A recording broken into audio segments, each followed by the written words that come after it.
Bismillahirrahmanirrahim. Assalamualaikum warahmatullahi wabarakatuh.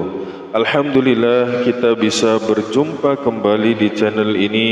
Salawat dan salam selalu tercurah kepada Nabi Allah Muhammad sallallahu alaihi wasallam. Sahabat beriman yang dirahmati Allah, tidak lupa tentunya saya berharap dan berdoa kepada Allah, semoga semua saudaraku yang menonton video ini selalu diberikan kesehatan, dilapangkan rezekinya, diampuni dosa-dosanya dan dikabulkan segala hajat serta keinginannya. Amin ya rabbal alamin. Sahabat beriman yang dirahmati Allah Subhanahu wa ta'ala, pada kesempatan video kali ini kami akan membagikan satu buah rahasia dari zikir malam yang khasiatnya adalah dapat mendatangkan sebuah keajaiban yang ini bisa merubah hidup kita. Seperti apakah amalan dan zikirnya? Silakan simak videonya hingga selesai. Sahabat beriman yang dirahmati Allah Subhanahu wa ta'ala, malam adalah waktu yang penuh dengan rahasia, penuh dengan keberkahan, dan salah satu kunci untuk membuka keajaiban dalam hidup kita terletak pada zikir malam. Tahukah kalian bahwa zikir itu di waktu malam memiliki keutamaan yang sangat besar? Ketika kebanyakan orang sedang terlelap dalam tidur, ada kesempatan emas bagi kita untuk mendekatkan diri kepada Allah Subhanahu wa ta'ala melalui zikir-zikir dan juga doa. Allah Subhanahu wa ta'ala berfirman dalam Quran surat Al-Muzammil ayat 6, Inna nashi'atal layli hiya ashaddu wat'an wa aqwamu qila. Sesungguhnya bangun malam lebih kuat mengisi jiwa dan bacaan di waktu itu lebih berkesan.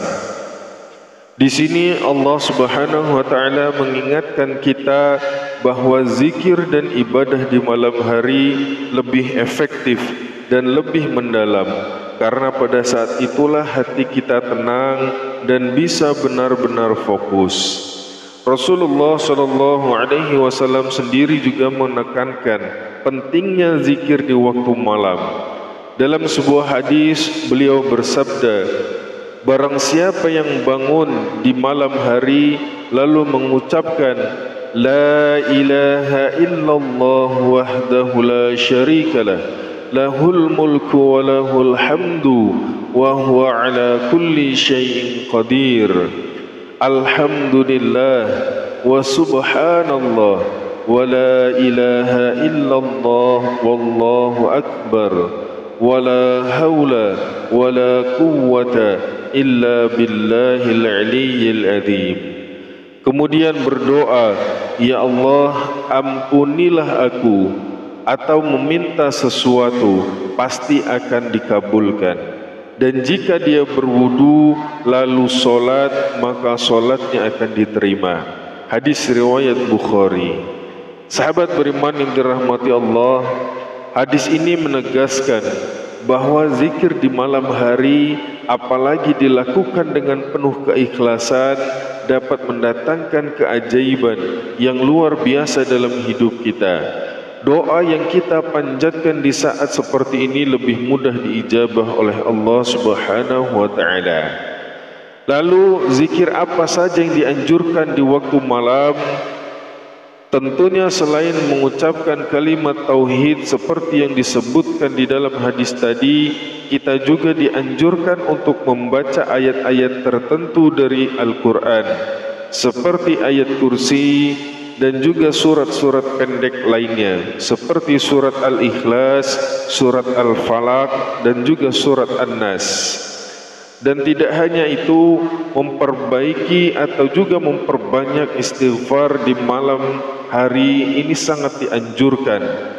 Dalam Quran surat Az-Zariyat ayat 18, Allah Subhanahu wa ta'ala berfirman, wabil asharihum yastaghfirun, dan pada akhir malam mereka memohon ampunan kepada Allah Subhanahu. Istighfar di waktu malam, terutama di sepertiga malam terakhir, adalah salah satu cara paling efektif untuk mendekatkan diri kepada Allah dan memohon pengampunan serta keberkahan dalam hidup kita. Sahabat beriman yang dirahmati Allah, malam adalah waktu yang sangat istimewa untuk bermunajat kepada Allah.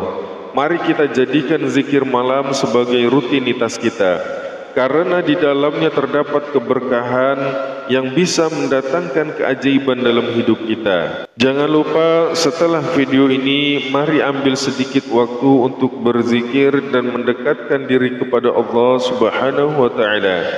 InsyaAllah hidup kita akan dipenuhi dengan keberkahan dan juga rahmat. Sahabat beriman yang dirahmati Allah Subhanahu wa ta'ala, demikianlah yang bisa kami bagikan, mudah-mudahan bermanfaat.